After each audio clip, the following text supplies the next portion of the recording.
All right, guys. We are on. We are live right now.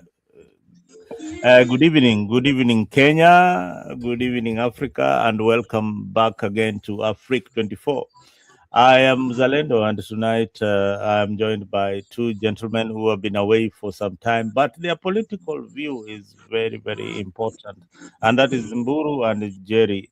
Mburu and Jerry, these two gentlemen, welcome tonight. I want us to predict 2027 based on the politics that we are seeing, the size of the political rallies. Maybe we can even talk about the motorcade that we are seeing. We want to see what is really happening in the Kenyan political scene. So tonight we are going to interrogate the political map of Kenya because something appears to be changing. And the question is Kenya genuinely experiencing a political realignment? That is the big question. For you viewers at home, I want you all to participate by asking us questions and also liking our page. If you have not subscribed to Afrique 24, make sure that you do subscribe to Afrique 24. Without further ado, let me let my guests introduce themselves. Muru, you can go first. Thank you so much, Mzalendo.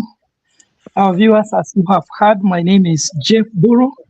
I'm also here in the United States of America, but we do follow what is happening in our country, Kenya, because we normally say east to west, home is the best. So I follow critically what is happening, and I know that whatever we are going to say today, we will see if it's going to happen as we continue in our politics. All right, Jerry, let our viewers know who you are, where you are listening from, or Thank you. contributing. Asante Mzalendo. It's good to see you. And same Tumburu. It's been a while hatujaonana.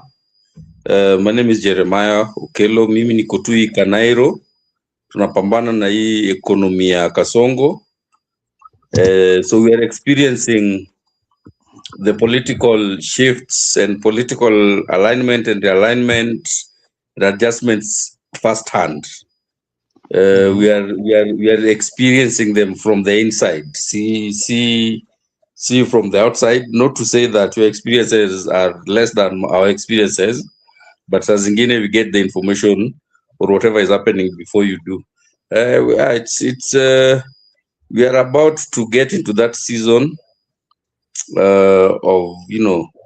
of political activities, heightened political activities. And yeah, I've been pushing you, Mzalendo. We need to get and talk. Let's see where Kenya is headed. Let's try and predict. Let's try to understand. Let's see what is it that we can do individually to contribute into what's happening in the discourse, in the political discourse in Kenya. So it's very exciting. Kama tunaweza anza leo and then keep the momentum. It's exactly 363 days to go from today.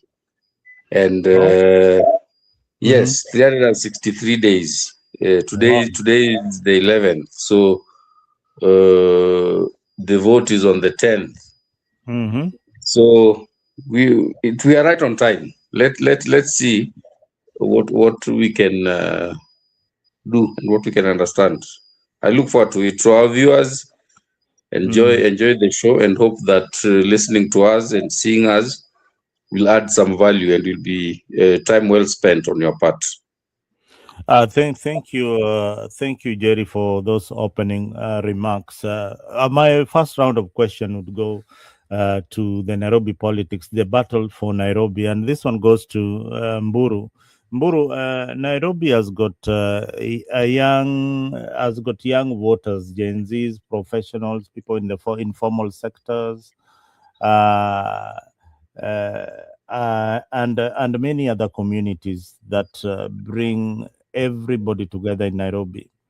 Is Nairobi ready to abandon the traditional ways of voting? And the traditional pattern of Nairobi has been, yes, Chamani Ababa, ODM, and dividing it by the opposition. So, are we going to witness a change in Nairobi politics with the entry of people like Sifuna into the game? Uh, First of all, we are not aware uh, whether Sifuna will be contesting in the Nairobi gubernatorial position. As far as I know, he has been declaring himself as a presidential candidate. And also, what I can say is that in Kenya, party matters. Party matters. So in Nairobi, it will be a battle as usual between the heavyweights. Like we say in politics, there are horses and donkeys. Mhm. The horses are those who are backed by big parties, those who are also financially oiled. So in Kenya, if you don't have money and if you are not aligned to the right political party, it's very hard for you to win any position. So it will be a race between William Ruto party and the DCP party. William Ruto, I mean the broad-based, and the DCP. And basing on the analysis of the previous voting, it's very hard for DCP to win in Nairobi because the composition of Nairobi is of so many dynamics, so many people from different areas. So if not Gachagua, but Ruto will be able to sustain the broad-based and they don't scatter, I see that Nairobi, he will take it. I don't know if they back, he's called who? This, the governor, Sakaja. If Ruto is going to support Sakaja and the entire broad-based government is going to support Sakaja, then Sakaja will continue. Because as you know, Mzalendo, in Kenya, sometimes it's not about ideology, sometimes it's not about new ideas, sometimes it's about who is having financial muscles and who is supporting the favorite party. So it will be a two race, two race hole. Yeah, whereby it will be a battle between DCP and whichever person that the broad-based is going to bring. You have talked of Sifuna. Maybe you'll discuss Sifuna in the category of presidential race more than in the category of the gubernatorial position. All right. I hear your take on that particular issue. Maybe, Jeremy, do you have anything to say on that first round of question? Thank you. I totally agree with Mburu 100% on everything he has said. He's spot on. And if I was to speak before him, I would have probably said the same exact things. The only thing that I can add on top of what he has said is that traditionally, every president wants to control the capital city. Every president has to make sure that is their person that heads Nairobi County. And that's evident in all previous elections since we started the evolution. And this particular instance, Ruto is heavily invested in Sakaja. Remember, they just signed that partnership of almost 80 billion, sometime this year. Okay, they have ongoing projects. I do not think that he would want somebody else to come in and destabilize, that relationship. So to a large extent, if Ruto goes back, Sakaja goes back. If Ruto doesn't go back, Sakaja doesn't go back. He goes where Ruto will go. He's stuck on Ruto like a tick on a cow. That is one. Two, I don't think that Sifuna would have a lot of sway, and I noticed very peculiarly, with very keen interest, that Mburu mentioned it's a two-horse race between Ruto Zuda, or the broad-based, versus DCP. Okay, he did not go the term broad-based government, no, united opposition. You get, and that is very telling. If Sifuna, if the united opposition holds, okay, and for whatever reason, for argument's sake, like they're trying to portray already, they're trying to indicate already that Sifuna will be a running mate to someone. That someone might probably be Kalonzo. Then there is even no need of mentioning Sifuna's name in that gubernatorial race. But if DCP were to go it alone, I know that DCP would probably front Gakuya as their preferred candidate, and like the DCP party leaders indicated before, that they want Nairobi to go to DCP and nothing less than that. Then it would then come down to whoever DCP fronts versus Sakaja. Sakaja doesn't have a lot going for him in terms of track record of development in Nairobi, but there is alignment with the president and the ruling party, might giving a bit of an upper hand. And then also the perception, I was in another platform and people were just analyzing, these people have some communication material out already. So we were looking at, Gakuya's posters, we're looking at Babu Owino's poster, but Sakaja hasn't put his, but we are looking at him on track record. So Gakuya is positioning himself as a safe hands, okay, as somebody who would really relate with the older population, the older, our fathers and that type of people. They will really relate with him, and it looks like those are his target, segment that he's looking at. But remember that those are not the majority of voters in Nairobi. The majority of Nairobi voters are young people, and Babu's poster looked slightly better placed speaking to the younger people. To that extent, if the thing is also, first of all, let me mention, we don't know how Babu is going to come out as a person. Which party is he going to ride on? Like Mbura said, you have to be backed by a vehicle to get you there. We don't know which vehicle is going to run on, but from the face of it, communication-wise, he's putting forth a communication that relates a lot to the younger population, whilst Gakuya puts out communication that resonates with the older generation, the 50, 60, 70-year-old people. So it will be interesting to see.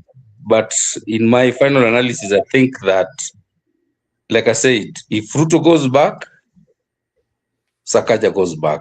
If Ruto goes home, Sakaja goes home. And that is where I stand as far as Nairobi gubernatorial. Now, from what you guys have said, and I think you agree in whatever sentiments that both of you have contributed to. People were saying that yes, there is a political wind that is blowing in Kenya right now, but the status quo will remain the same. I don't know whether you would say the same in like in 2022 when Ruto was in opposing Uhuru Kenyatta and Raila Odinga. Uh, that argument that you are talking about right now, in 2022, it would have been lost completely because the opposition position to be with Gachagua and William Ruto, they carried the day, and Uhuru and his man lost Nairobi. So I don't agree with you that since Ruto has really invested in Gachagua, not in Gachagua, in Sakaja, then the status quo will remain because of the kind of investment that the government has put on their candidate. Now, throughout the world right now, it is the young people who are making changes in government. And Muru, you have seen that, right? You've seen it firsthand. People are looking for progressive leaders. Now, my question to you again would be, we have not seen a Kikuyu governor in recent times in our politics. Will 2027 be different? And will the tribal metric play in the 2027 election, especially when we are looking at the gubernatorial race in Nairobi? We normally say that politics is a game of strategies and numbers. So it is true that the Kikuyus have a good number in Nairobi, but they are not many enough to have their own candidate. The question would be, who else is supporting that coalition to have a Kikuyu governor? So it is not a matter of whether you come from this and that community in Nairobi. Is a question of which coalition are you in? Who are the people supporting you? Because we saw Kidero, we have seen Sakaja, we also had Sonko. So Nairobi is so dynamic that you cannot predict, but it's all about which vehicle, like we said, that is carrying you to become the governor. As my brother here said, right now, Nairobi, just like during the time of Uhuru Kenyatta, is very key to any government. The reason why Ruto won is because he was under a coalition, and that coalition was in a position to garner enough votes to make Sakaja the governor. But now, you have talked of Babu Owino. Yes, he is young. Yes, he is supported by many young people. But Babu Owino enough. That wave that he might be having is not strong enough to erase the status quo. So it's not just a matter of being young and being energetic. It's a matter of who are your supporters.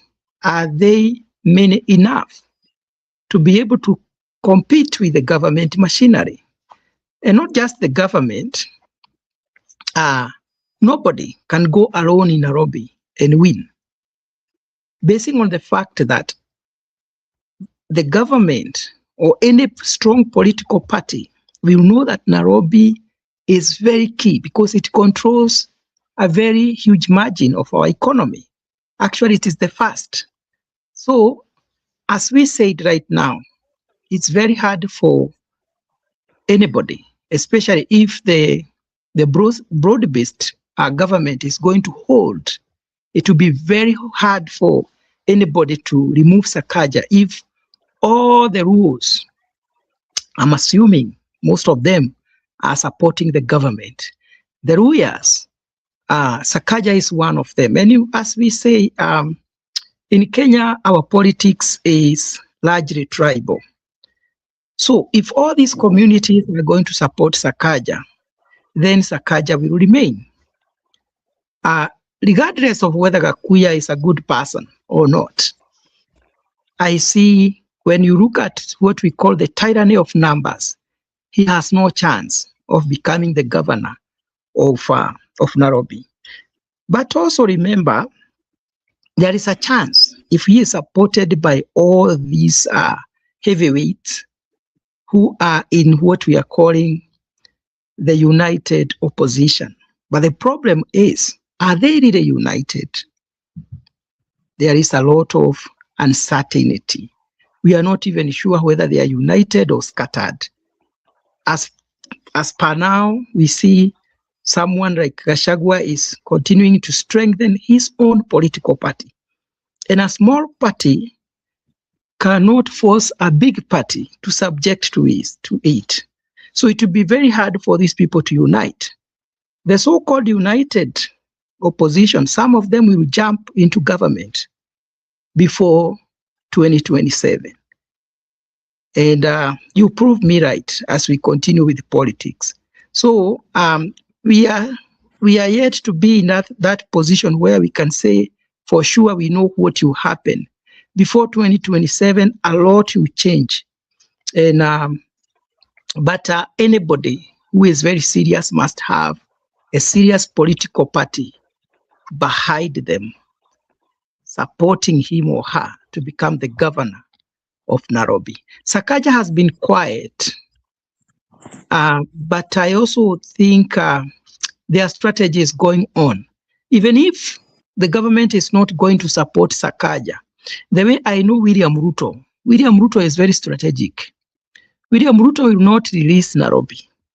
You come here and we will discuss this. He will not release Nairobi. Just like we are saying, it's very hard. For me, I want him to go. But at the back of my mind, I know it's not easy to remove William Ruto in power. He is harder than Moi. That's a very interesting analysis. It is so hard to remove William Ruto through our votes. Is that what you're saying? That the opposition, they don't have the numbers. So we will get to. They don't have the numbers. What do they need? Don't put words in my mouth. I have said it's very hard to remove William Ruto from power. I'm not sure. That when we come to that question, that is when I will elaborate. We will come to that because this is something that has not been tried before. We are going to be trying it for the first time. So don't come to conclusions that somebody has ever tried to remove William Ruto as president. William Ruto is only a first-time president, and is going to be tried in 2027. So that conclusion that nobody can remove William Ruto is neither here or there. Now, Jerry, I want you to challenge Mburu. Is what Mburu is saying genuine? Because what I look at it, when I look at the politics in Nairobi right now and what people are talking about, especially in the gubernatorial race, is let us look at what Raila Odinga and ODM brought in politics of Nairobi. Raila brought politics of collaboration in Nairobi. People from the Luo community, the Luya community, and the Kamba community were all joined together to get this seat called the governor seat for Nairobi, the gubernatorial, and he delivered it during Kidero's time. He delivered that seat for the opposition. But where I agree with Mburu is that even the Kikuyu community, they don't have numbers if they are not backed with other communities. So how will William Ruto retain uh, the Nairobi gubernatorial seat, if he's not backed by the Kikuyus, is not backed by the Luyas, is not backed by the Luos, is not backed by the other tribes. To be the Nairobi governor, you have to be backed by other communities. As it is right now, in our politics, if you look at where the Kisis are with Matiangi. If you look at where the Luyas are edging closer to Sifuna through Netembea and everybody else. If you look at where Kambas are in these politics, Kambas are in the opposition. So I don't see how Sakaja is going to survive in the Nairobi politics without the backing of other communities. Please make me understand. First thing, Zalendo, I think you did not hear Mburu very well. Mburu just said that it's going to be hard. He didn't say it's impossible. He said it's going to be hard. Okay, that is one. Two, you are speaking as if those formations you are mentioning with Wakambas being here, Kisis being there, you are saying that those are positions that have been solidified and they are not going to change. We are, like I said earlier, when we started, we are 362 days away.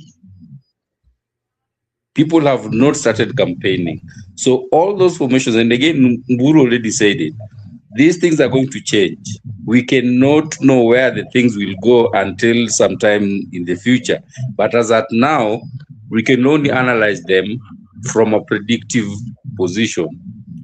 And let me tell you one thing. Mm-hmm. Let me tell you one thing. Like I said, and Bura said it, the president will not want to let go of Nairobi for whatever reason.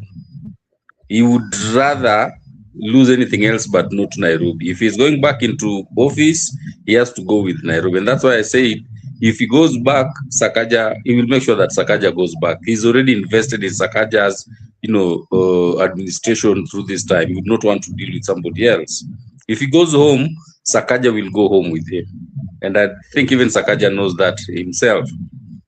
The formation of the government and the broad-based government, right, is bringing in a lot of Luo, right, a lot of Kalenjin, right, bring in a lot of. One segment that you missed is the Somali vote. And also at the Gen Zs. Also at the Gen Zs. Yes, which is very, very heavy in Nairobi. Okay? Kikuyus in Nairobi, right, their vote is going to be split. Some will go with whoever DCP brings, okay? Some Sakaja will retain, right? So it's going to be a split margin when it comes to Kikuyu votes. But I can tell you that probably 100% of the Somali vote, which is huge by the way, do not ignore that. 100% of that in Nairobi is going to go to Sakaja. Another segment is the Wahindis, and in essence, the Muslim votes. All of that are actually probably going to go to Sakaja, because we know those are people who are going with the government. So that alone already gives Sakaja a head start compared to anyone else who will come into the race. Okay, then being backed by the president and the president's party gives him a very, very serious mileage as on the race. Then another thing that is going to be a very big factor is, like we've said, these people say united opposition. Are they really united? Okay, if they end up not being united, means DCP will bring one person, then whatever other formation will also bring another person. which means most of the votes are again going to split amongst those ones. You get? So, but if they unite, okay, then who do they present? Is it Babu or is it Gakuya? If they bring Babu, he'll be trounced before he even gets to the voting line. There is no voting block called Gen Z.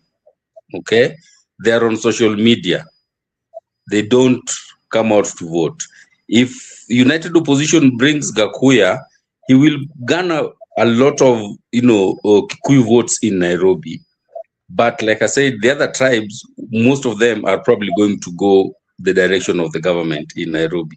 Now, one thing that I've noticed, the last time we had a discussion with Mburu, right? He was very, very, very heavily invested in supporting the stance of the DCP party, right? But I think he was in Kenya recently. Ameona ground vile inakaa, nimenotice is a little bit mild. So hata wewe mzalendo, you need to come kwa ground before election so that you get the feeling. This notion that you are thinking that kuna Gen Z voting block, also what people are better with this and this, hizo ni vitu nasoma kwa internet. My friend, the ground is not like that. The ground is slightly different. And I would ask Mburu to just tell you what is the experience. Mburu, ulikuwa huku when were you here? I left in December 2025. So I've been there for almost 2 years. Yeah, I came in 2020. So even the pictures I was seeing is at 2025. Me, I thought you were here like a month or 2 months, 3 months ago. Kitu kama hiyo. No. Then basi mko tu same. But I think you're probably here more recently. But the point I'm trying to say is that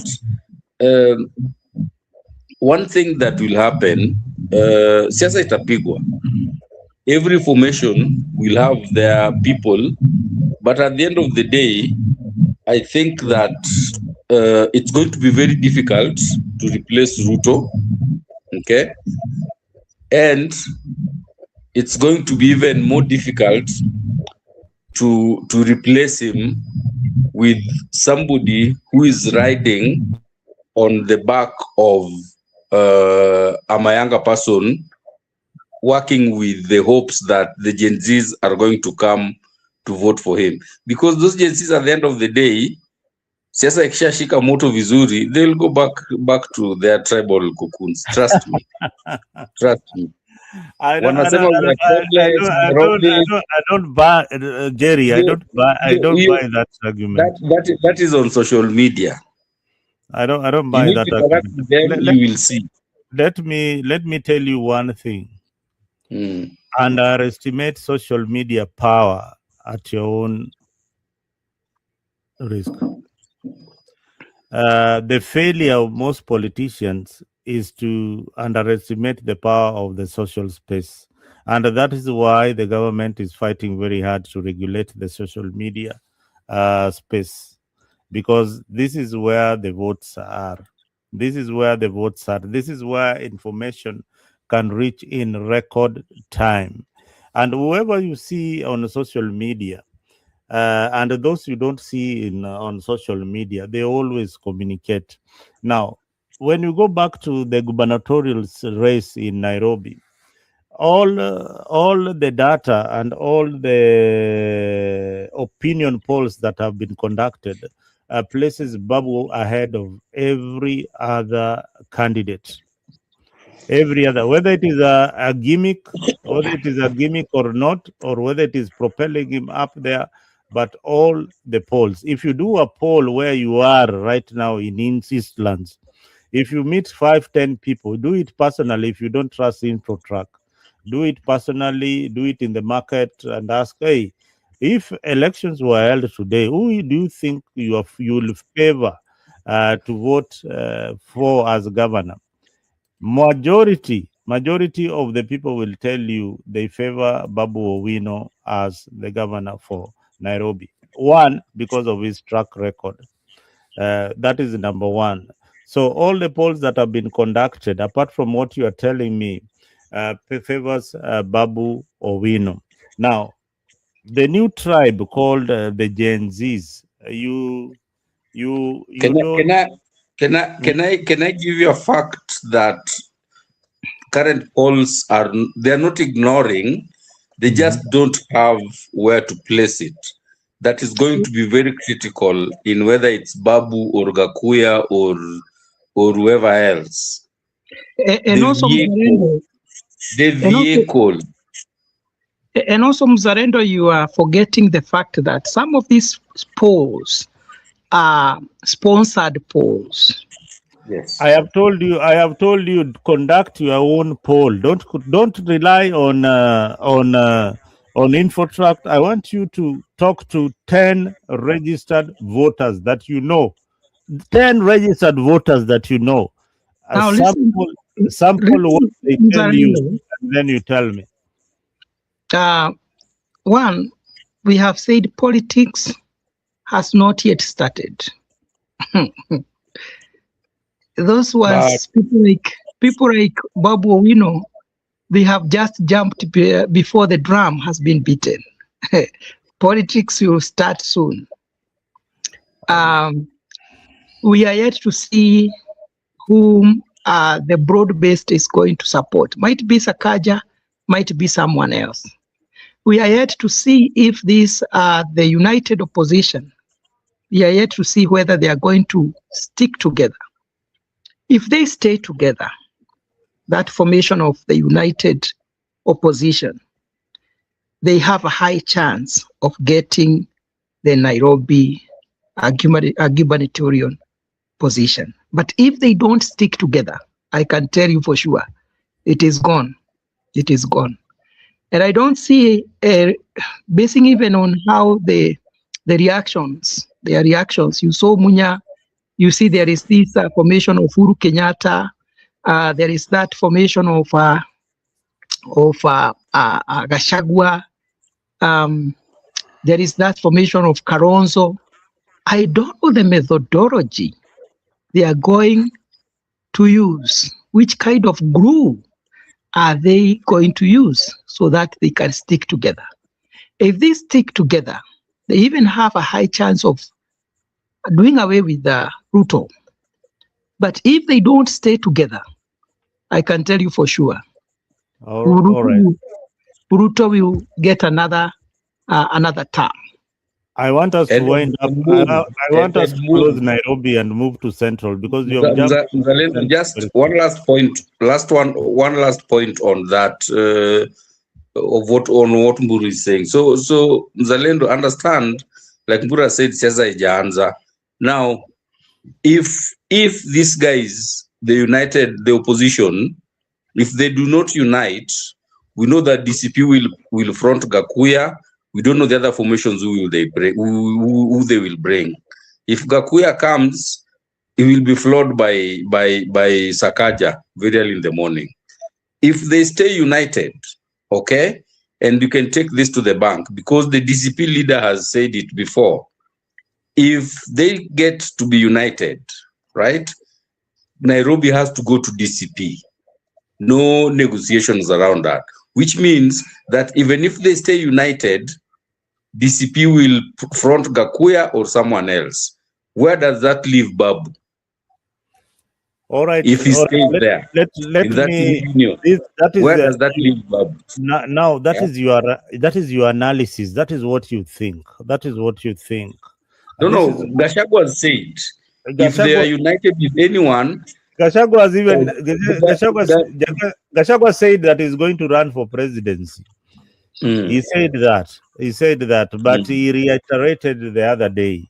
Gachagua said that he will not support anybody else, but he changed his position the other day. The wind that is coming in politics is it's a tsunami. It is not something that what you will say. It is what Kenyans will decide. It is tsunami from where? Both you have not seen what is happening in Western.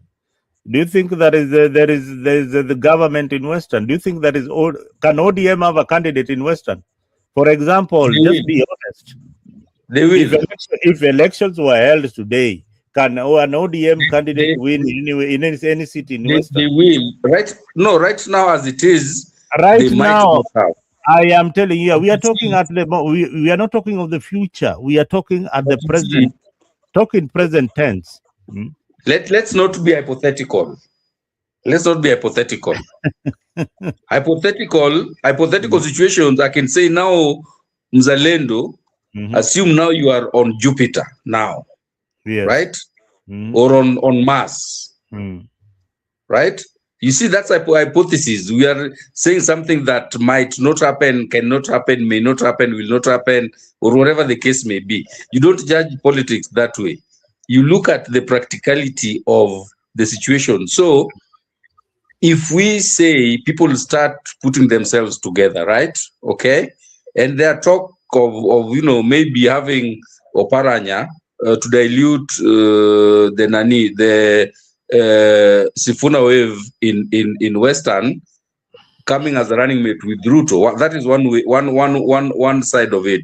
The other side is that as they are putting themselves together as united opposition, right? Sifuna gets demoted to a running mate to maybe somebody like who? Somebody like Kalonzo Musyoka, right? Do you see how the dynamics change when you make those adjustments? And these are potential, realignments that might happen. So for now, if you say that if it's done right now, and Sifuna is running for president now, and ODM, then yeah, definitely it will be very hard to get an ODM member of parliament in Western. You get now. Yes, you are right. You are right. But let me just. I mean, this is a question that has been going on in my mind for a long time. How did Sifuna find himself in this position? Can any of you answer that question? It's an inherited position. Some of the supporters. How did he find himself in that particular position? Some of the supporters of Baba, they follow Sifuna. And some of them, they still follow the old Mzee. What is his name? Oburu. So most people, and especially the young people, they don't feel persuaded by the politics of Oburu Odinga. He has no charisma. He has nothing to offer to these people who were looking forward to someone. Baba was a radical politician, so they feel they are not able to relate with Oburu. But some of them remained with him, and especially some of them from Luo Nyanza. But Sifuna inherited, the person who inherited Baba politically is Sifuna. This person who is carrying the spirit of Baba is Sifuna. At a point, Raila Odinga said, when Sifuna is talking, when you hear Sifuna talk, no, it is Baba who is talking. Those are not just words. Words are both physical and spiritual. If you see the wave of Sifuna, and also this guy is a very good speaker. He's so eloquent, The other aspect is his courage. He is able to tell the government when most people are not able to say. So Sifuna has a good background of politics. He is also smart. If you listen to him when he is answering questions, even in the interview, he is somebody that is likely to persuade many people. The only thing that Sifuna right now needs is financial muscles. He has what it takes to become something in this country. He needs financial muscles because he already has the numbers. But sustain those numbers so that those numbers are not swayed away by those who have financial muscles, by those who come with big parties. He also needs to have money to be able to campaign. That is number one. Number two, he needs to think, who are these other leaders that can believe in me and bring them on board to support him? he also needs a political party, a strong political party. Forget about whatever they are calling. Leader Mwananchi is not a political party. They want to register it as a political party. He has to register as a political party. It was rejected already. The application was rejected. They can come up with another party. They still have time. So that he can now compete with the relevant others. As we are speaking, because he doesn't have a platform, other people like Gachagua are still ahead of him politically because they already have a vehicle to take them where they want to go. For him, he's still walking barefooted. So he has to be very strategic. He has to organize himself. He needs a political party. He needs to start to bring the other leaders who are like-minded on board. You know, that's how you become strong politically. So I am underestimating, I am not belittling Sifuna, but in terms of organization, he has to be very strategic and he has to move with speed because the same people he is eyeing to support him are the same people that William Ruto is eyeing to support him. So you can see the competition is very high. Number two, what I can advise him is this. There is a possibility that Gachagua will not be in the race. He should start to talk to him. Because Mzalendo, can you imagine if all the support of Gachagua goes to Sifuna? Man, it will be a serious battle. Then he needs to look at who can finance him because the people he is competing with, they have money. And you know Kenyans with money. Okay, nowadays they have really changed with Oro Karao. That was something which was unexpected. And I am telling you, it's not, this election is different. I hope it's going to be different. This election is different. And yes. So Mzalendo, once again, I agree with Mburu 100%. On the situation of Sifuna.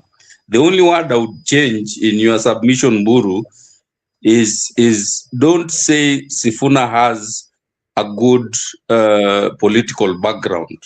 He has very little political background. He was beaten hands down in elective positions, both in his Bungoma and Nairobi until ODM, fronted him. Then now he won.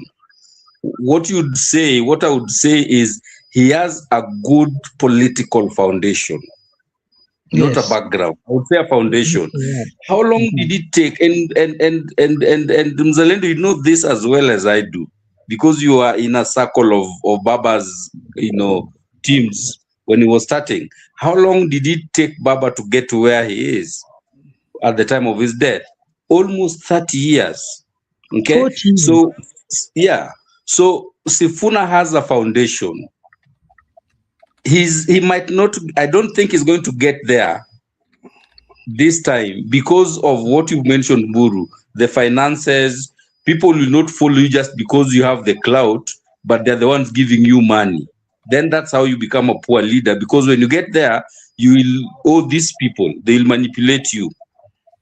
He doesn't have the national network. He cannot, as a person, go to any of these other regions of the country except Western without anyone going with him, and he still pulls a crowd. Baba could go to Kirinyaga to a funeral, and when he gets there, he gets people that are ready and supporting him and going with him without any mobilization or anything. It takes time to build that. So Sifuna, in my view, has a good foundation. He plays his cards well, continue what is being built on it, and hopefully it doesn't get derailed by somebody along the way. Build a lot of networks across the country and even globally, because Baba was getting donations from global entities, individuals and corporates, right? And then make a lot of money, then he can talk. So Sifuna, in my view, I give him, if he plays his cards well, and because the worst thing that is going to happen to him, for example, in this coming election, because our election is such that a winner takes it all. If he goes for deputy president with somebody, he loses, even senator is not back into Senate. He's back to be somebody who will be making noise from outside of parliament. You get? And that now becomes a very, very easy path for him to disappear. Until 2032 is nowhere. So whatever he does, he has to make sure that he stays in the limelight. How to do that is build good networks. I'm not so sure, for example, in central, in the Murima region, nani ameshika yeye mkono in central, ule unaweza sema, if not Uhuru, and if not anaitwa nani, this lady. If you go to coast, nani ameshikilia yeye mkono vizuri? Jerry. Politics is changing in Kenya. Don't think that this is not your politics of yesterday, that utashikwa mkono na Hassan Joho ati Mombasa ukuja utembee Mombasa. Sifuna is the people's candidate. Ni Wakenya ndio wamemshikilia, si ati he needs Sifuna does not need Gladys Wanga or Oburu to go to Luo Nyanza. Did he need the authority of Oburu to go to Kisumu? The answer is no. They went to Kisumu, they had the numbers, they did their rally. So that's why I did give an example with Kisumu or Homa Bay. Even in Central, look what is happening with the movement. Look what is happening with the movement. You are all getting it wrong. No. Wait a minute. Let me just finish.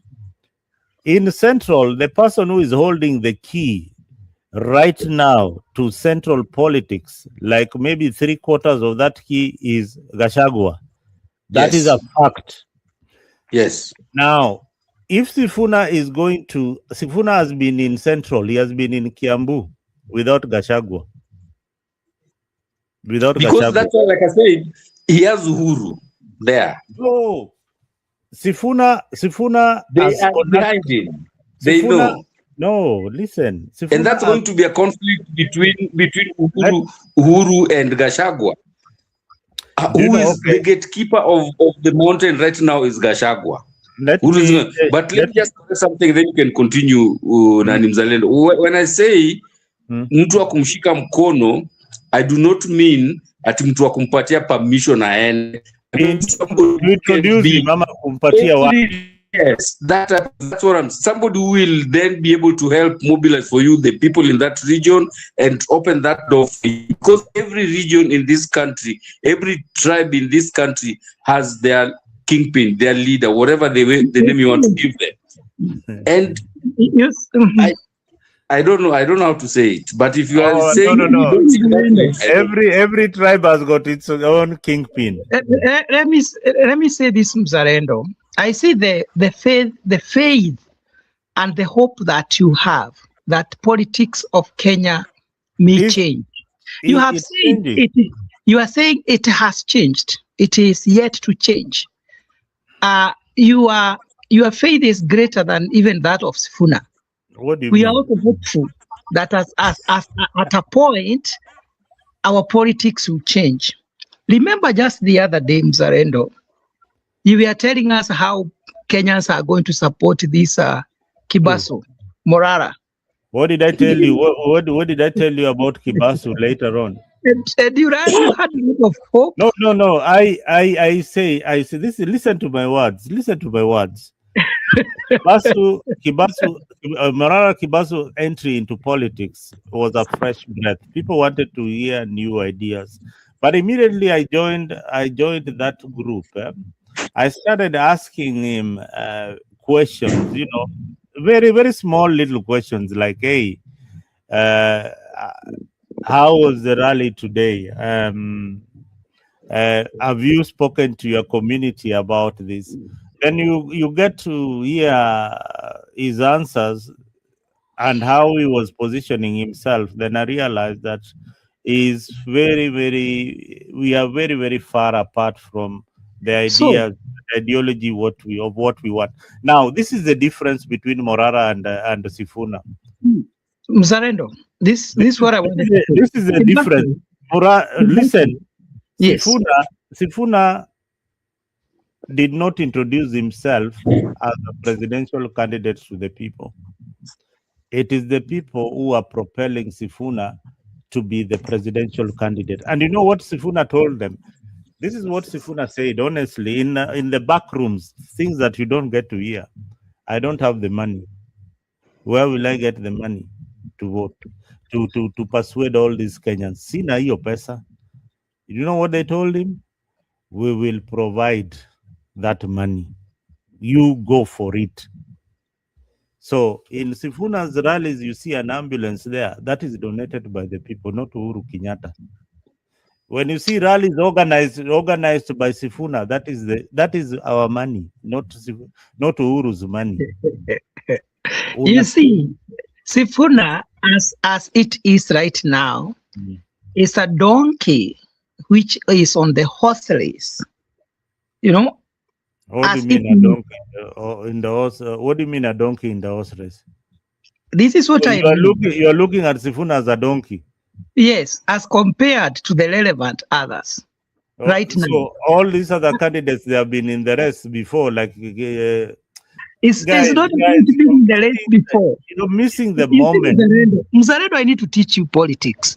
Because the things I'm telling you, you know, you are doing the same. Muru, I think Mzalendo is not on the ground vizuri. Well, I mean, sasa hizi ni ground gani mnaniambia? Which ground are you telling me?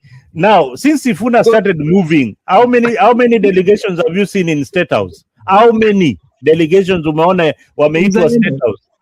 Since Sifuna started moving, umeona panic State House? Umeona panic? Yeah. Mzalendo, wacha nikuambie, siasa sio msisimuko. Siasa ni mipango. Sasa ni msisimuko bwana. Siasa ni kama ile ulikuwa umeona msisimuko ya Kibaso. Hapana, ile Matiangi nani Maraga.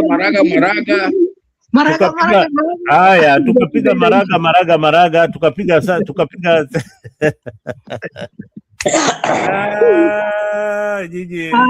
there are people, if you're not careful in politics, you can be hyped by people.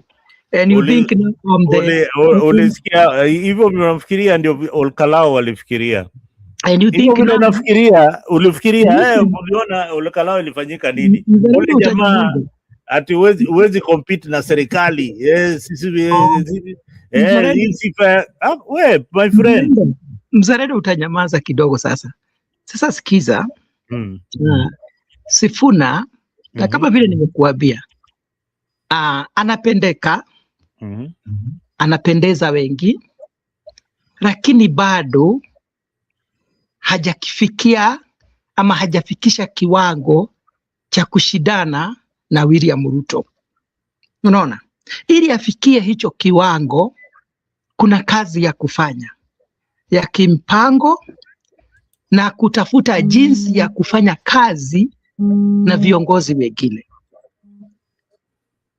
Bila hivyo, kwa mfano, hata kama tuko na tumaini ya kwamba politics will change, politics has not changed. Our politics is largely tribal. If you want to penetrate central Kenya right now as it is, you must go through Gachagua as it is. Yes. Anaweza tembea peke yake. Wacha tunyama kidogo. He can walk there alone. He will have people, they will dance for him, they will clap for him, but he will not be assured of their votes in the ballot. True. Hiyo ndio tofauti. Raila Odinga alikuwa anaenda huko, anapigiwa makofi, anaibiwa nyimbo za sifa. Ikikuja ni wakati wa pale kwa debe, mambo inapiduka. Lakini mwenye alipitia kwa yule watu wanasema huyu ndiye kiongozi wetu, hiyo ndio siasa ya Kenya. Unakuta ndiye ameongoza katika hiyo eneo. Ukienda kama ni Coast pia, hata Raila Odinga mwenyewe alikuwa anajua, I need somebody there. Yes, I'm popular, but I need somebody on the ground that people trust as this is one of our own. That is the politics. Even Western. So the only place Raila kuwa na mtu ni Nyanza because ni yeye alikuwa hapo. Ni Nyanza. That is the current politics in Kenya as per now. Things will change in the future, but as per now, huyu kijana wako muongereshe kama naona unampenda kabisa. No, nobody is disputing whatever you have said. We all agree. Sifuna understands that coalitions are there. If he is not very careful, atakufa kisiasa. Just like I'm telling this guy. By the way, and if you listen to Kuria kwa JKL last week Wednesday, alisema tu this guy is being slaughtered, is being fattened for slaughter, and he's not even aware of it. Hajaona bado. Yeye kwa kile yake anafikiria yeye ni presidential material. He does not realize because of his immaturity or lack thereof in politics, haoni hiyo bado. So the best thing that Sifuna can do, like we said, akimbie tu akitaka 2027, okay? But when he's done, I make sure he doesn't fall off.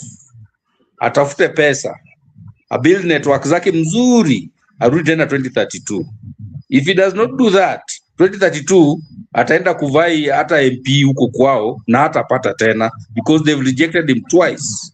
Nairobi can reject once. Siasa ziko na level. Politics has level. Hakuna mtu wote amewahi pata kura mingi Nairobi kama Sifuna. Sasa Sifuna asimame kiti cha governor. Sasa ati atafute kiti ya baba. Angejaribu hiyo sawa. Akisimama ya governor tutampatia better chance governor Nairobi than Babu Owino. Hiyo ndio kipimo. Mimi naambia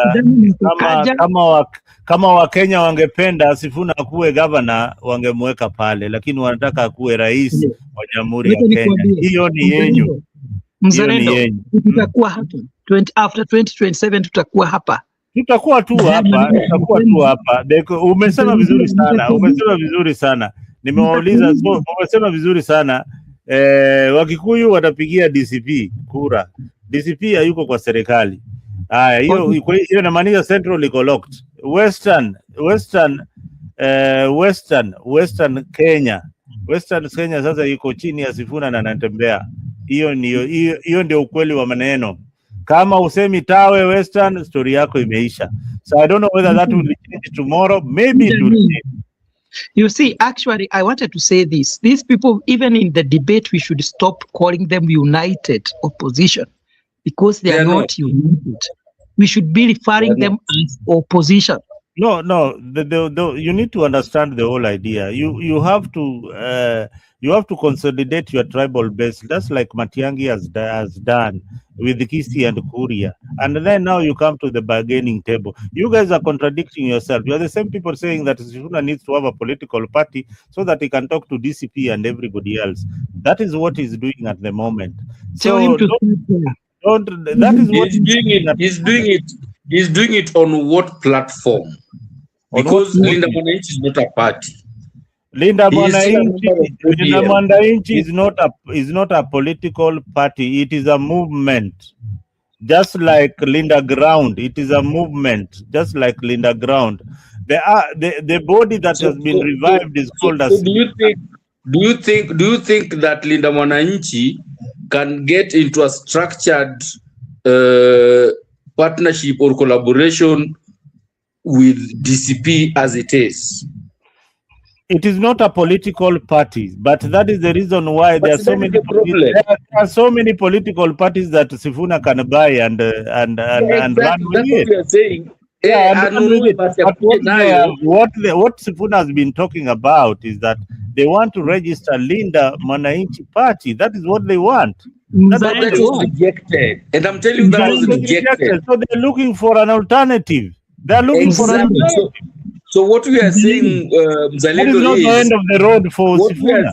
What we are saying is aharakishe na hiyo process, a register, awache kutumia Linda Mwananchi whatever. Wewe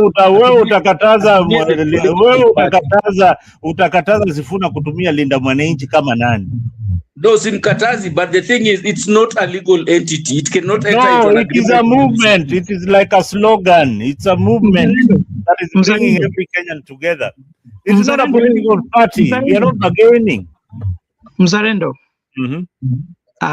shida yenye iko wa Kenya huwa tunasahau haraka sana. Just the other day we were here with like Gen Z. We were here talking about Gen Z and how Gen Z are organized and how smart they are. Nikakwambia, when I look at their organization, I see confusion and they are not going anywhere. Are we talking about the same Gen Z today? No, are you talking about the same people that the government killed, or what are you talking about? No. Are you talking about the same young people who are intimidated, who are who are tortured? Are you talking about the same people, or you are talking about the same people? If they listened to us, what happened to them? What do you think happened to them? They were killed because they were foolish. Oh, they were killed because they were foolish. I came here and I told them, Mburu, that is such I don't know. Shida yenye iko Wakenya hawapendi kusikiza.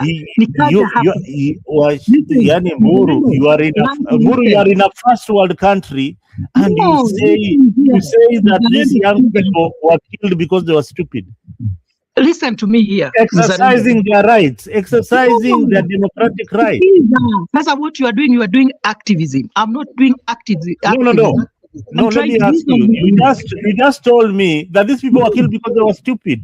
Are you for real? No. He said the Gen Z movement died because they were stupid, not the people that were killed. Gen Z movement never died anytime. No, you see, it's always good to listen, because if we talk like that, we are not helping anyone. When we were in the debate, what did I say? I said they might be having a point, but where is their organization? How are they planned that they are going to be in a position to raise their views, that they are going to be listened to by the government, that they are going to force the government to do the things that they want to achieve? They scattered. I think Morara ule Kasmuel ako huku, ule mwingine ako huku, ule msichana Moria, wengine wako huku. But the point that you need to understand, Mzalendo, and I'll echo what Mburu said. I really appreciate your level of hope on the change of the Kenyan political game. You ni ile imani inaitwa imani ya nani? In the Bible they say imani ya nini? You have faith, but I think that you need to find a way to reconcile your hopes and your faith with the reality. The reality is that Kenyan politics and the way Kenyan politics is played has not changed. Not in 2027. Everything you see on social media, everything you read, or on digital space or print media or whatever the case may be, take them with a pinch of salt a lot of times when it comes to politics in Kenya, right? Because like now you are insisting that Gen Z still exists. Gen Z, even the people who are leading the movement itself, they have gone to other places which are the people they were supposed to be fighting. When the people like Morara is with Jubilee, right? Kasmuel is with ODM, right? Ule msichana Waria ameingia kwa hii ingine. Now, and these are the people that the Gen Z movement pegged their hopes, but they have gone into bed with the perceived enemies of the Gen Z movement. What do you think is going to happen? Mzalendo, those children you are saying that Gen Z watapiga kura, as much as, and they all said they are tribeless, they are leaderless, they are what-less, and that was their undoing. They didn't have a leader, so they were penetrated. And there is no one. There is no one who can penetrate opposition more than the government. And I can tell you this. You can take this to the bank. Everything you see happening to Sifuna right now, do not think for 1 second that it's all because those are all his supporters. Go back to history. What Moi did to Matiba in the run-up to the 1997 election. When Matiba was in the hospital in London, and Moi saw that these people were wanakuja vibaya, what did Moi do? He sent people to Matiba in London, tell them, bana, hii kitu, vile si tumeangalia ground, hii kitu ni yako. Wewe usiache nini ujalu hii kitu ni yako, tuti. When Matiba arrived at the airport, the reception that he got, he did not know that all those people that were receiving him ni watu wa Moi, to have his ego, so that aseme hii kitu mimi imetosha, wewe Odinga shauri yako, wewe tafuta yako, mimi naendelea na hii. And that's how it died. Right now, let me tell you for a fact, Ruto, they are the people who devised that thing that happened to Nani, to Matiba and Odinga back then.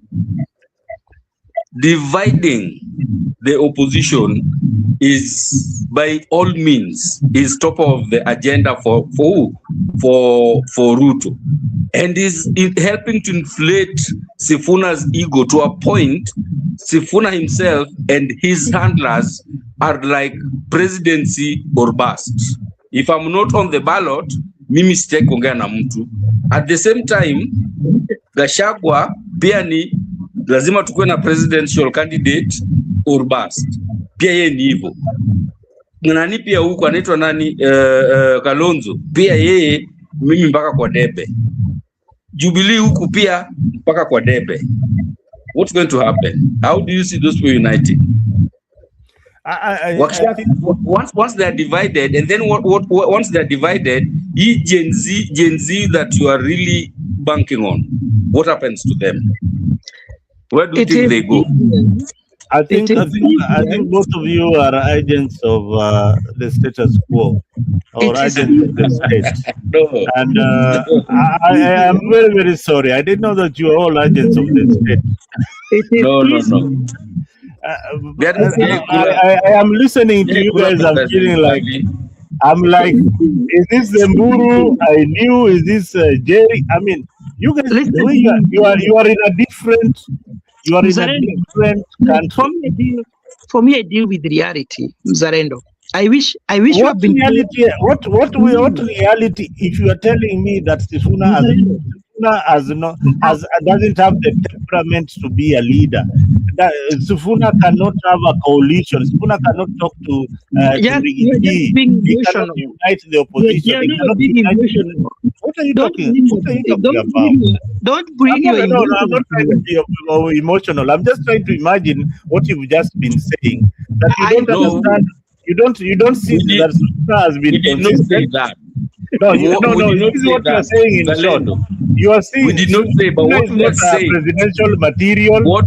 What we are saying to you now, and I'll say this in your face, even face to face. Yes. Right now, in this year, as in the run-up to 2027 elections, Sifuna can negotiate with anyone and everyone, and he will. But guess what?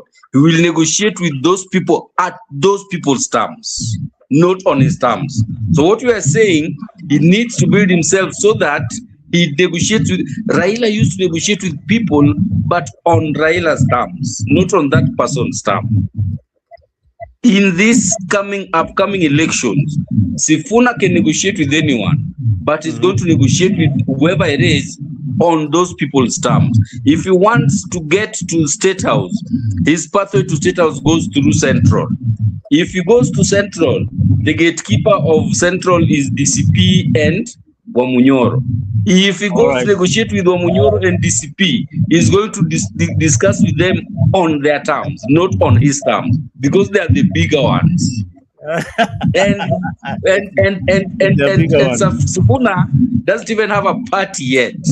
Na hiyo ndo nashinda nikikwambia all the time, wewe unasema ati kuna movement. Sifuna You cannot go into a negotiation or a contractual agreement, a legal contractual agreement with anyone. So no one will discuss with him based on Linda Mwananchi. He has to come with a legal entity that is legally allowed to enter into a contract or an agreement with someone.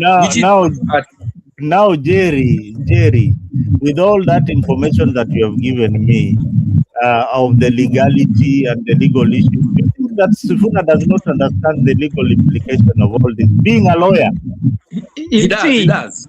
He does very, very well. No, another question. Do you think he's not working towards that? Mzalendo, can I answer you? The question is, he needs to come out. Like Mburu said earlier, Wakenya tunasahau vitu haraka hivi. Aendelea kucheza hivyo. Atamka the next day apate atakiongea watu wanauliza wewe ni nani. I'm telling you. You see, Mzalendo, we are not dealing with hypotheses. We are not even trying to read the mind of Sifuna. What we are saying is we are dealing with the current reality on the ground. As it is right now, there is no difference between Sifuna and the Gen Z's movement. It is the same thing. Someone has been hyped by the people. Someone has, is feeling like now I'm like equal with the rest of the people. But we are here to tell him, hey, you are like a boy now in the discussion of men. For you to become that man, can you follow the procedures for you to be in a position to sit in the table of equals as it is right now? Yes.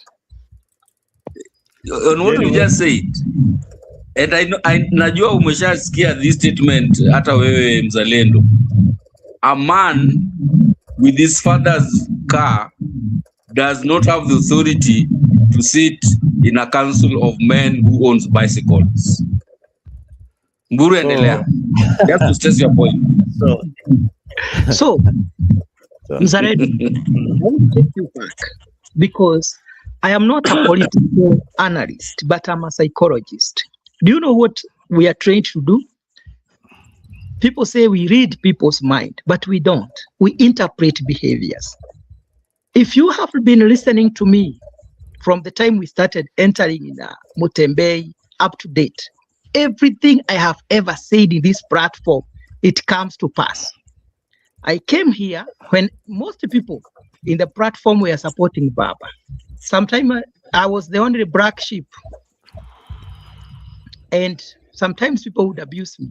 And I told them the way I do interpret people's behavior, I see that Baba is going to lose. I didn't blink my eyes when I was saying that. Sometimes I was the only voice opposing what people are saying.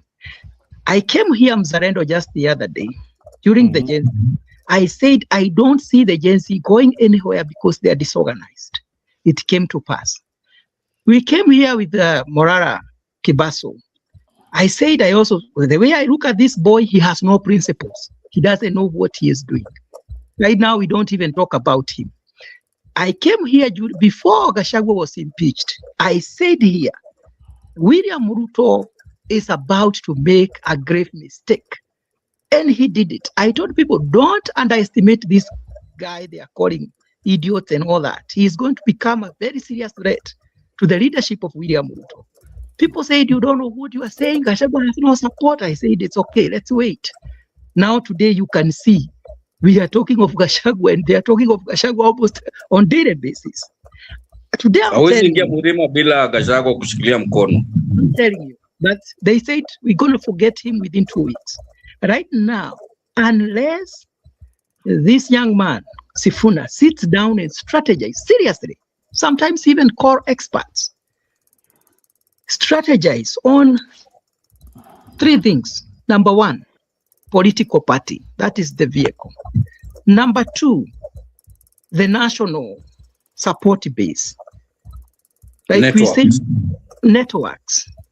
There are people in Kenya that if they are not on your side, it's very hard for you to become. Who are those people? Then internationally, you are a politician, you know. Internationally, There are nations that need to back you. There are people internationally that they are supposed to support you, so that if you win, they will say, yes, he won, fair and square. If they support you, you are good. So he needs to start building networks, such that it's not about just the vote. It is also the voice of the people who matter in politics. Umesahau kitu moja tu, pesa. Umesahau pesa, Mburu. Yeah, can I ask a very honest question? Gachagua and Sifuna at the moment, forget about William Ruto, forget about any other candidate. Do you think Kenyans would vote for Gachagua or Sifuna on the ballot for the presidency? I want an honest answer. Between Gachagua and Sifuna. What do you mean by if you ask me if I have put two candidates on the ballot. I have put two candidates on the ballot, Gachagua and Sifuna. I don't want to give me. I've asked you a question. If you ask me, it's just the two of them. Yes. Right now, yes. Sifuna would win. Right? There's a wave. And explain to me why he would win. Explain why he would win. He would win because, like we've been saying before, kuna euphoria around him that is really pushing him. That's what would carry him. One. Two, Gachagua has done so many things and has said so many things that have made him unlikable amongst most other people, except mostly in Murema, and that would work against him. Those are the two things. But then, for me, those are the two reasons why, if you are to put the two of them on the ballot, just the two of them, Sifuna would probably win. Thank you very much. Muru, what's your opinion? Let me answer this question. This question is two-sided. Two-sided in which way? We can, first of all, assume that there is no coalition, and we suspend the aspect of money. Nobody is going to be bribed to be persuaded. That's the two of them. That's the two of them. We have witnessed their politics. We have witnessed everything. Just the two of them. Let me finish what I'm saying. We suspend bribery. We hold. We suspend coalitions. Just the two of them. Sifuna will take it. Give me a reason why. That's also a hypothesis, because that is not how politics are done. No. What is the reason why Sifuna will take it? Sifuna would win because most of the regions will see him as a neutral kind of a leader who can cut across. And most people associate Gachagua with tribalism, maybe because of mentioning Central Kenya and the Kikuyus. But Muzarendo, some few months ago, when we came here, we were saying Gachagua has no grip over Central Kenya. And I told you people, the first thing Gachagua is trying to do is to solidify the Mount Kenya bloc, to rally them behind him as the first strategy.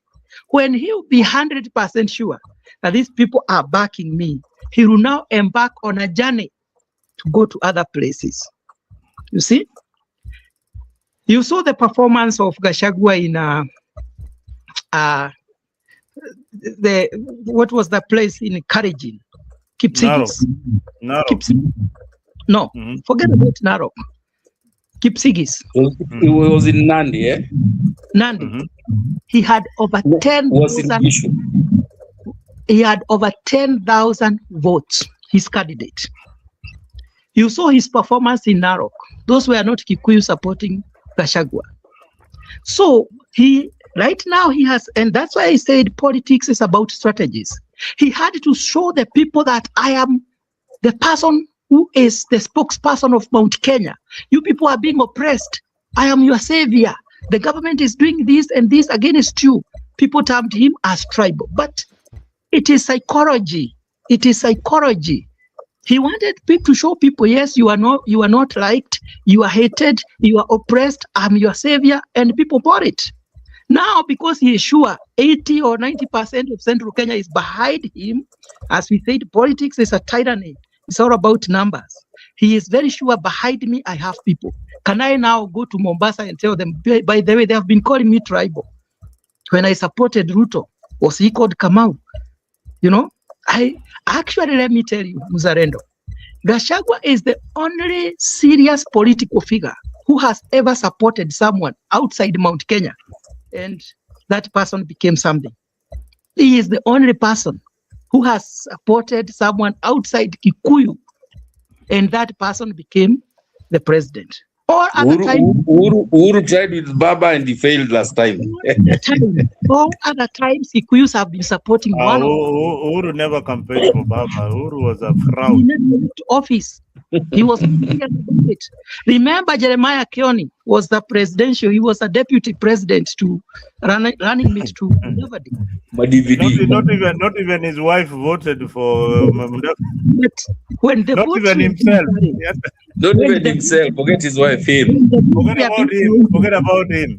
That tells you something about the Kikuyu community. Also, that tells you something about the Kikuyu community. When the votes were being counted, it was discovered that even Kioni did not vote for Mudavadi. Now, and then now you see Kioni. But if Kioni is on your side and you want to vie for presidency, most recently in these past elections, Martha Karua was Baba's running mate. In her primary school where she was voting, there were 3 votes for Baba. Somebody. That tells you about this community also. That tells you something. There are people, listen, Jerry, there are people who I see, when I see in this politics, I know you are losing. When I see Atuoli supporting you, you are cooked. You are cooked. I can tell you 100%. When I see Atuoli behind you fully and saying whatever you want to say, Kamasai is up behind Ruto.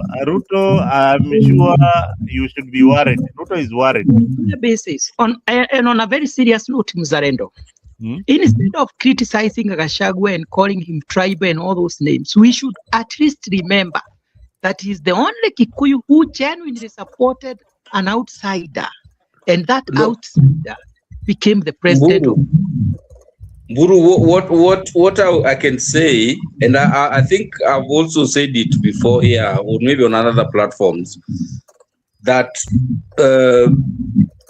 Gachagua's strategy is first to consolidate Mount Kenya, which he has successfully done as at now. Because even now, and I said it, leo kwa hii tukiongea, he is going to have a conflict with Uhuru.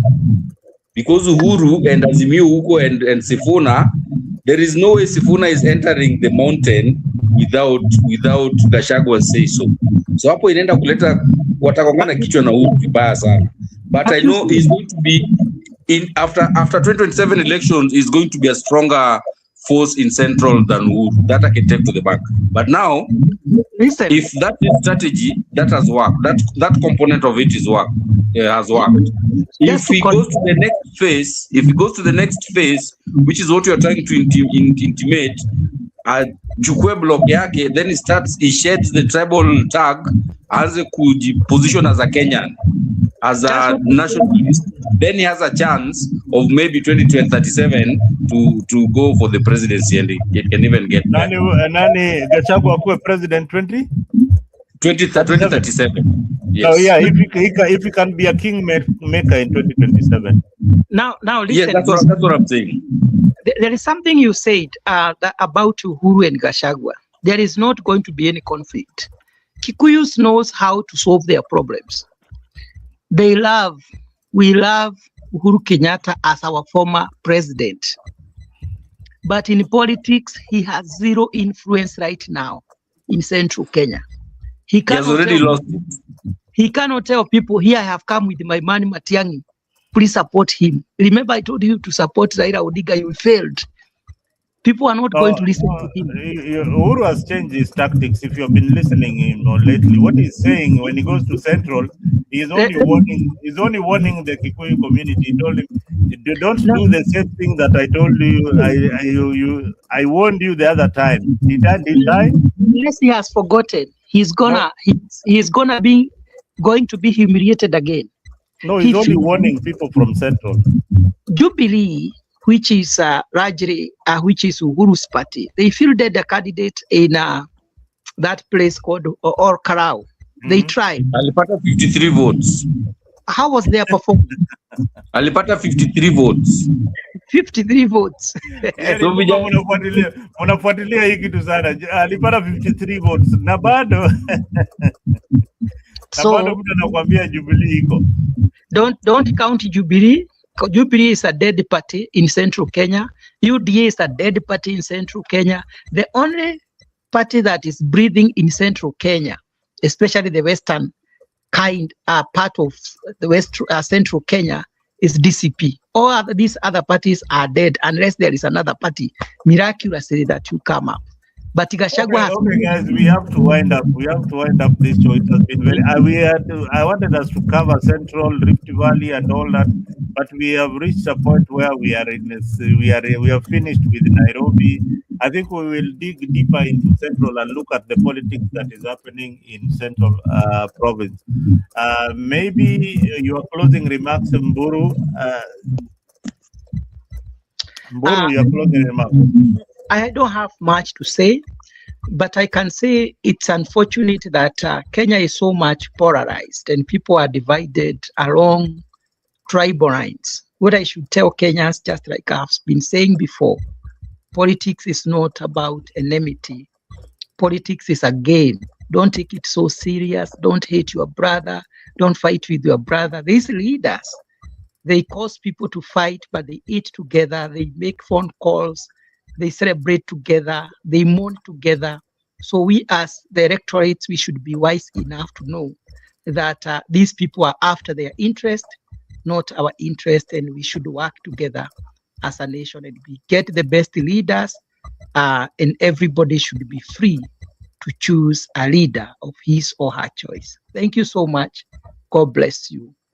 Jerry, your final word, and please don't tell anybody, don't demand anybody to vote for William Samoei Ruto.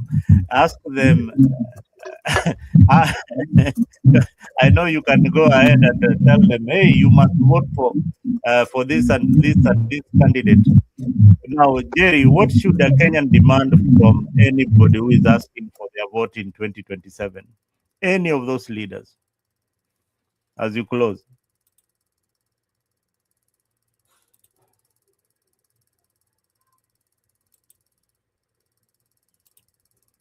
Oh, this guy is frozen. Jerry amehepa. Aya, Mise. Hello, Mise. Yes, yes. Mise, where have you been, man? Niko. Yani the show is yani wewe ndio umeingia sasa. Nimepita tu nikusalimia. Wewe umepitia kwa njia when we were having Mburu here. Mburu and it was such a good show. You needed to have been here. I got busy. Yeah. Nimekuwa busy actually. Umekuwa busy, eh? Yeah. I think we'll organize another show next time. You came a bit very, very late. Yeah, and, that's okay. Maybe your observation in the political scene, nikwambie tu useme mambo mawili tatu ile unaweza sema before I close the show.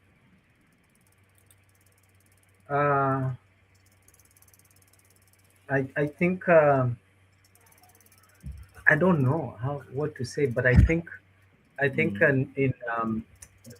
think where Kenya is headed, we don't have leaders who are patriotic. Actually, we are headed to leaders. Not any leader, any aspiring leader right now. We don't have anyone who has the best interest of the country. All of these people are actually looking for connections to do business, connections to get higher power, connections to get more chase cars, to get more goons, to be able to hire more goons, and enrich themselves, buy choppers, high life. So that is, nobody really has the interest of mwananchi. All of those who are aspiring, those who are in position of leadership, none of them.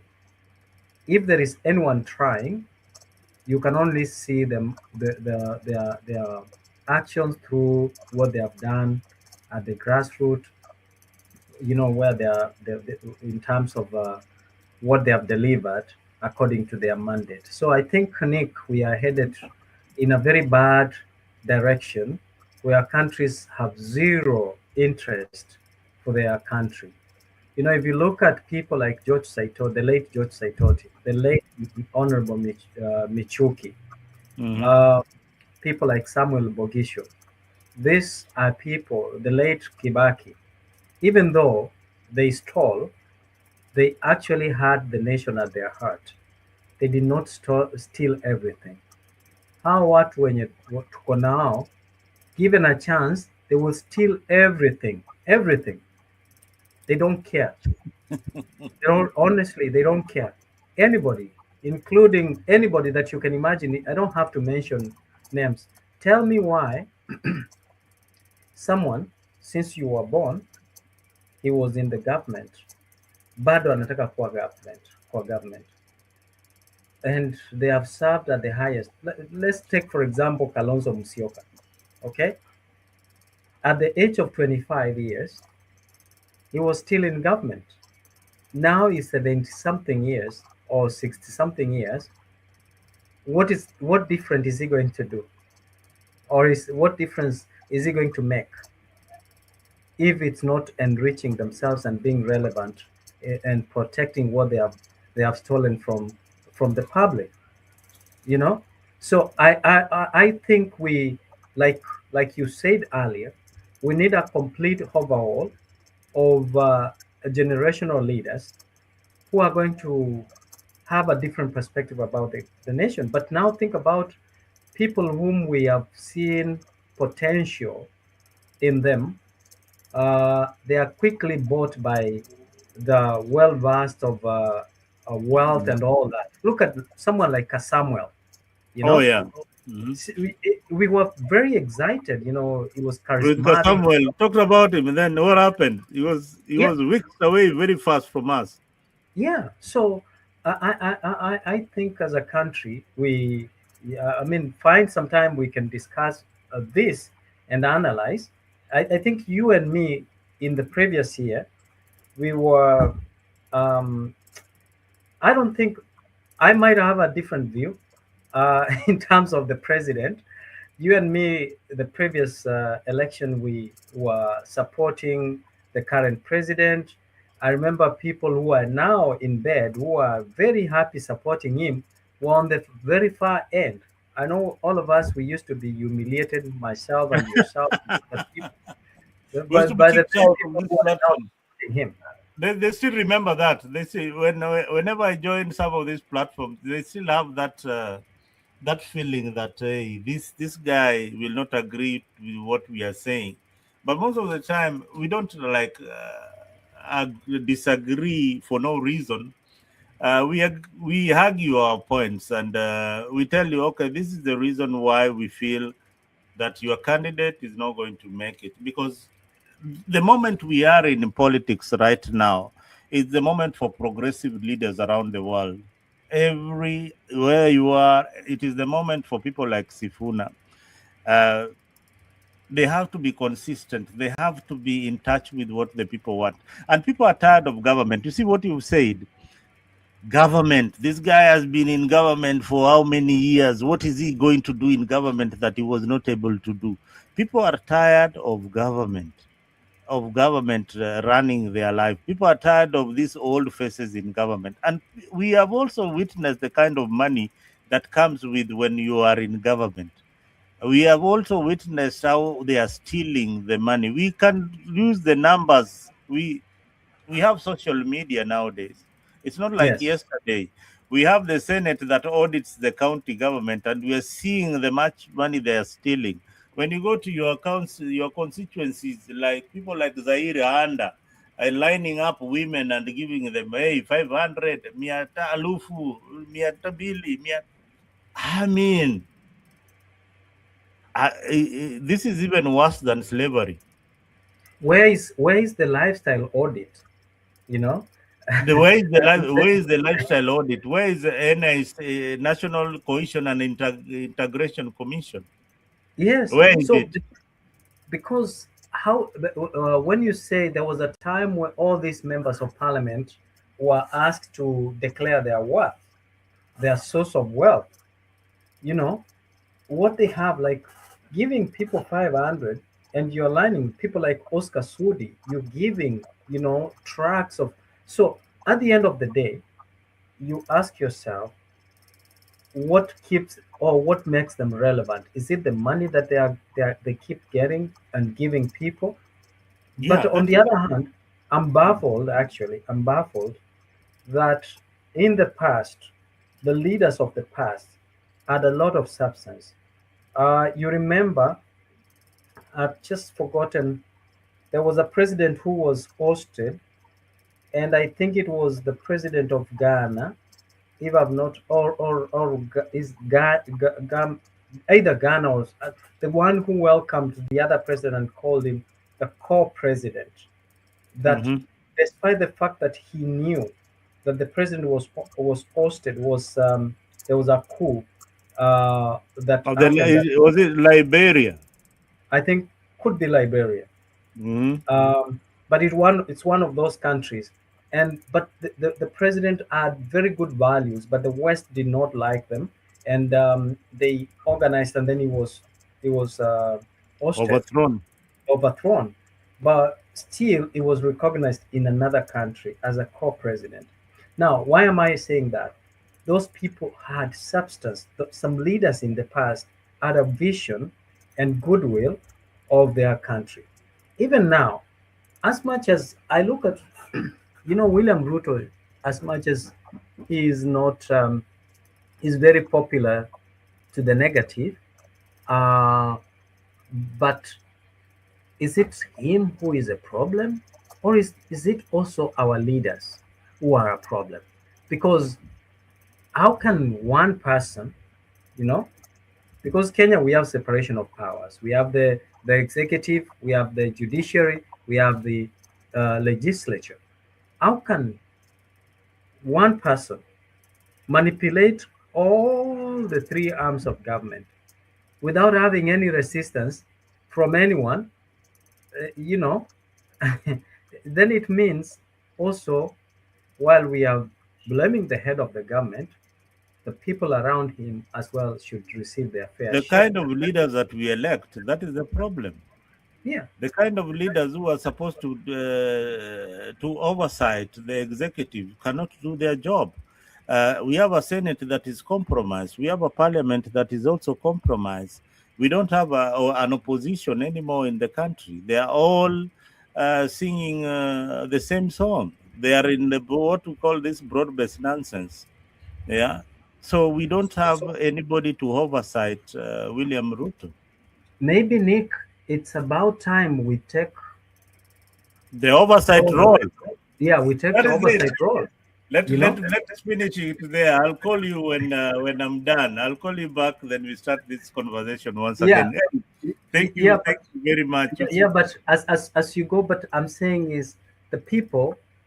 Then, if we see the leaders as a problem, then the people should assume the role of correcting and remedying the problem that we have. Thank you. Yeah, we will provide the civic education that is needed to our people. Thank you very much, Mburu. Absolutely.